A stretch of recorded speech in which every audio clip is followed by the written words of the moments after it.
আপনারা জানেন West Bengal legislative assembly election 2026 এ কাউন্টিংটা 4th মে শেষ করা হয়েছে। ইলেকশন একটা ডেমোক্রেটিক এক্সারসাইজ আছে। এই প্রসেসে কিন্তু কোনো হিংসা অশান্তি এবং আইনভঙ্গ কিন্তু থাকা যায় না। যদি কোনো ধরনের ল অ্যান্ড অর্ডার ভায়োলেশন হয় তখন জেলা এবং পুলিশ প্রশাসনের কিন্তু জিরো টলারেন্স পলিসি থাকবে। আমি সকল রাজনৈতিক দল প্রার্থী সমর্থক এবং সমস্ত নাগরিকদেরকে অনুরোধ করব কি আপনারা সংযম বজায় রাখবেন, শান্তিপূর্ণ সেলিব্রেশনস করবেন। যদি কোনো ল অ্যান্ড অর্ডার ভায়োলেশন হয় কিন্তু কঠোর ব্যবস্থা নেওয়া হবে। সিএপিএফ এলাকাতে কনফিডেন্স বিল্ডিং মেজার্স করছে।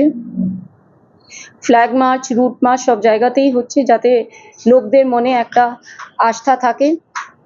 সংবেদনশীল এলাকাগুলোতে কিন্তু বেশি নজরদারি রাখা হচ্ছে। আমি আবার সবাইকে অনুরোধ করব কি আপনার এলাকায় কিন্তু কোনো ল অ্যান্ড অর্ডার ভায়োলেশন কিন্তু করবেন না, সব আইন কিন্তু মেনে কাজটা করবেন।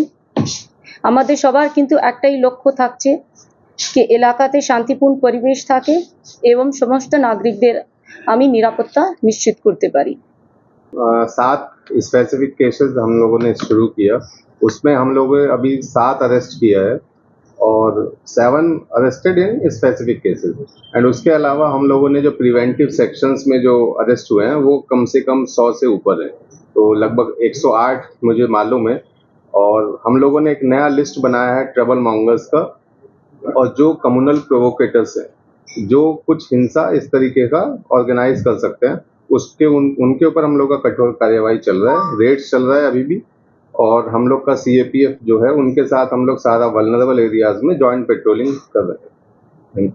বনগাঁওতে অলরেডি আমাদের লাস্ট কাউন্টিং এর পর থেকে টোটাল 12টা স্পেসিফিক কেস করা হয়েছে, আর 12টা কেসে টোটাল 8 জন আপাতত অ্যারেস্ট আছে, আরও অ্যারেস্ট হবে। প্রিভেন্টিভ সেকশনসে আমাদের এই মুহূর্তে টোটাল 77 অ্যারেস্ট গতকালে হয়েছে প্রিভেন্টিভ সেকশন, আর এই প্রক্রিয়াটা আরও আমরা জারি রাখছি। যেখানে যেখানে যেমন যেমন ঝামেলা হচ্ছে, any kind of violence, there be total zero tolerance to any kind of violence. এখানে কোনো পলিটিক্যাল কালার কিছু দেখা হচ্ছে না, যে ঝামেলা করবে, যে বদমাশি করবে ওকেই তোলা হচ্ছে। আর রুট মার্চেস কন্টিনিউয়াস চলছে, ইভেন পুরো রাত পর্যন্ত সিনিয়র অফিসার্স আমরা নিজেরাও সব এডিশনাল এসপি, আমি, সিএপিএফ এর সিনিয়র অফিসার্স সবাই আমরা ফিল্ডে ছিলাম, রুট মার্চেস করেছি। আর সমস্ত যারা ট্রাবল মঙ্গার্স আছে, যারা বদমাইশি করতে পারে, সবাইকে সতর্ক করে দেওয়া হয়েছে, প্রিভেন্টিভ অ্যারেস্ট করা হচ্ছে। তো এই জিনিসগুলো আমাদের তরফ থেকে করা হচ্ছে। কোনো বিশাল বড় ঘটনা হয়নি, ঘটনা হচ্ছে স্মল পেটি ভ্যান্ডালিজমের মতন ঘটনা হয়েছে। ওখানে গিয়ে পুলিশ ইমিডিয়েটলি অ্যাটেন্ড করেছে মাল্টিপল টাইমস, যেখানে কমপ্লেন্ট এসেছে মাল্টিপল টাইমস, ও একটাই পিওকে মাল্টিপল টাইমস অ্যাটেন্ড করা হচ্ছে। কি হচ্ছে, মানুষ প্রচুর অ্যাপ্রিহেনশন করছে, out of apprehension panic call করছে, কিন্তু আমরা প্রত্যেকটা কলকেই সিরিয়াসলি নিয়ে অ্যাটেন্ড করছি। এখন অবধি বিশাল বড় ঘটনা কারোর সাথে হয়নি, আশা করি ভবিষ্যতেও হবে।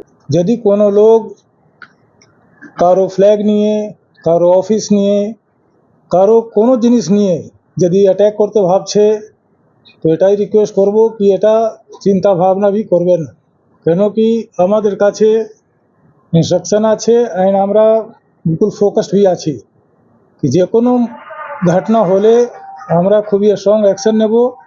আর এখন অবধি অনেক অ্যাকশন নেওয়া হয়েছে, আমাদের কাছে সিএপিএফ আছে और अनेक गाड़ी আছে, লজিস্টিক্স আছে, and we are very much fully prepared to take every legal action to stop any poll related violence, post poll related violence।